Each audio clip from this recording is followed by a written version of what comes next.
You are tuned in to Kids in the Pit.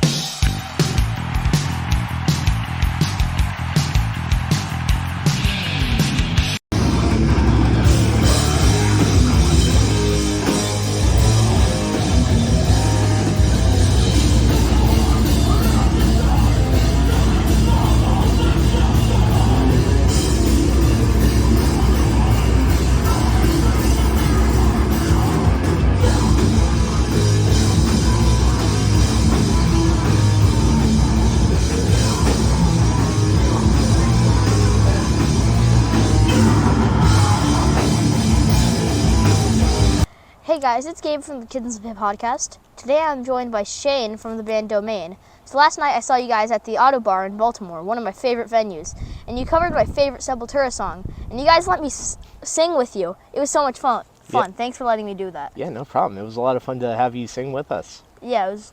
Thank you. Yeah.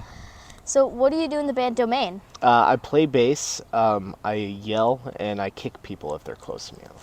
Cool. Give them one of those. Nice. So how long has Domain been a band? Domain was a band that started probably around the COVID time. They originally started a few months before I joined up with them, but the guy that they had playing bass wasn't really working out, so they asked me to join with them, and I've been with them probably for about 2 years now. Oh, cool. So where did Domain. Damone. Where did Domain start, and do you all still live there? Yeah, we started in South Florida.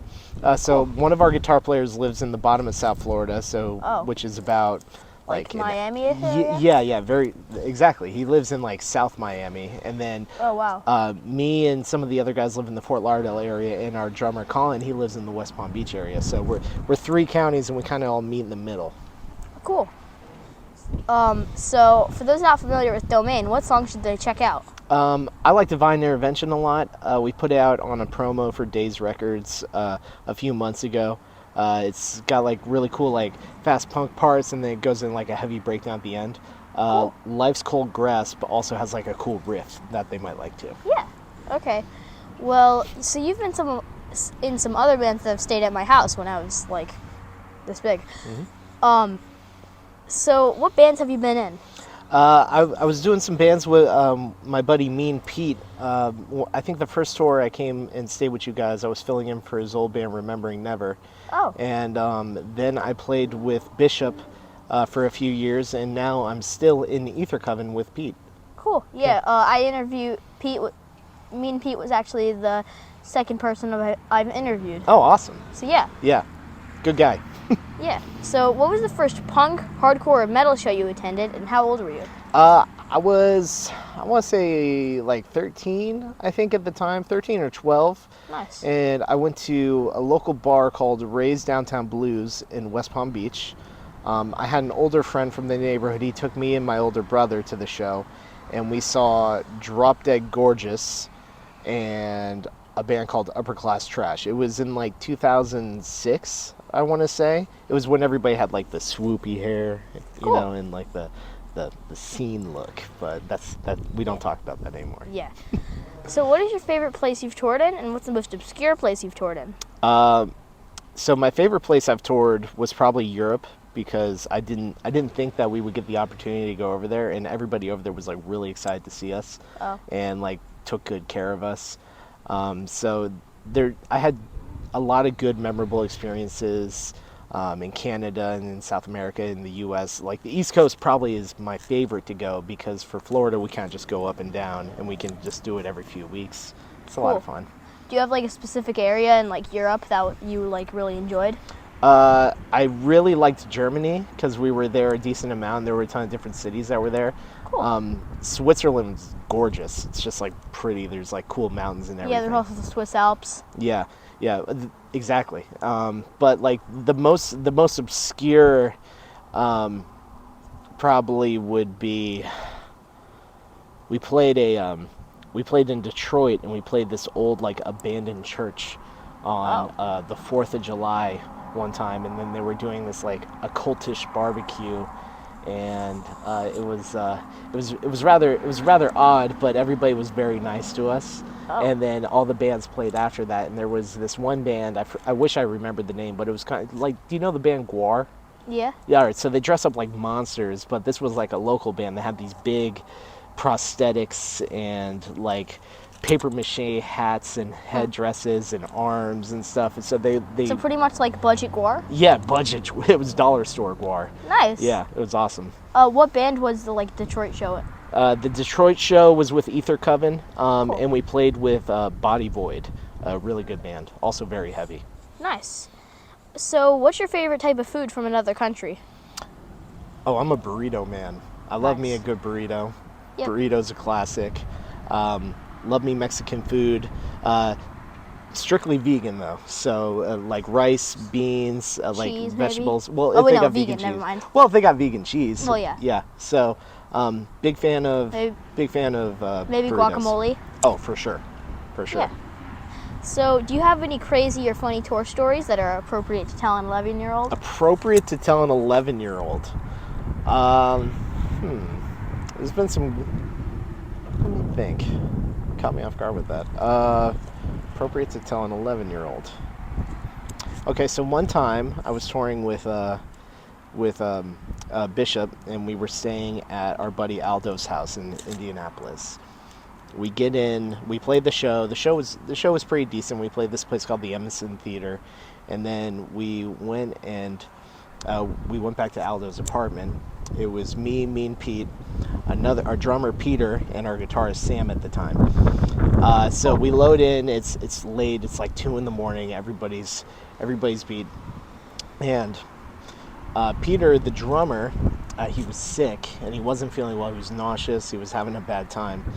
And then in the morning he's like, "Oh God, I finally got a good night's sleep.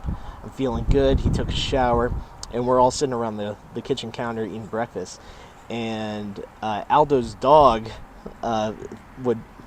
found it a good place to go and take a bathroom break on Peter's sleeping bag. So finally, once he got over a few days of being sick, he comes out from the bathroom, and then he gets out of the shower and he finds his sleeping bag all covered in pee, and then he had to have a pee-smelling sleeping bag for the rest of the tour, and that caught him off guard. You wouldn't like wash it or something, aren't you? No, we tried to, but he was still like, we would spend the next few nights sleeping, and he would be like, "I can still smell it." Oh my God. Well, so what was your favorite TV show when you were 11? When I was 11, I really liked, I love The Simpsons. Nice. I was a big fan of The Simpsons. I like Dragon Ball Z a lot too. I thought it was cool when they would be like fighting and stuff. SpongeBob's funny. Yep. Big fan of SpongeBob. Amazing. And I liked the Avatar: The Last Airbender too. I thought that was a good one. Nice. Mhm. So, if you could travel to the future or the past without messing anything up, which would you go to? Can I come back? Yes, it's like a round trip ticket. Okay. One way. I mean, not one way. One Just trip. one Single trip. Yeah. I would go. I think I would be too scared to go too far forward, because like if there's like big like wars or anything crazy, and like, I don't want to go too far forward and then there'll be nothing, like I'm in a desert. I don't know what's going to happen in the future. Yeah. Too far, because I think like, oh, it would be cool to go like 2,000 years in the future and see like flying cars and spaceships and everything, but I don't know what's going to be there. Yeah, the world could end in like 2,000 years. Exactly. So I think I would probably, just for the sake of fun, I would probably go to DC in the mid to late 80s, and I'd try to go see the Bad Brains. So Nice. I'd go to DC, go to New York, go to like anywhere where like hardcore was like really starting to pop off. Yeah, I would probably. Now that I think of it, I've never thought of it for shows. I could go back to like 1980. Yeah. And like go see Metallica at like a small club. Oh yeah, that would be cool. I had the chance to go see them because they played the Hard Rock Casino in Fort Lauderdale, which is like, it's not a small club, but it's an inside like 2,000 cap room, and it sold out almost immediately. Wait, when? It was last year actually. Last year? Yeah, I think so 2,000 people show. Yeah, it's in a room. Wow. I think it was before they did one of those like cruises, or they flew off out of the Miami airport to do something, and they were doing it special. I think they have like a special residency with like the Hard Rock Hotel. So they did it. It sold out immediately.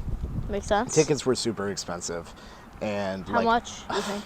Like $2,000 a ticket. God. Wait, so 2,000 times 2,000. Yeah. Like, isn't that like 2 million? Yeah. I mean, 4 million. Yeah. $4 million. Yeah.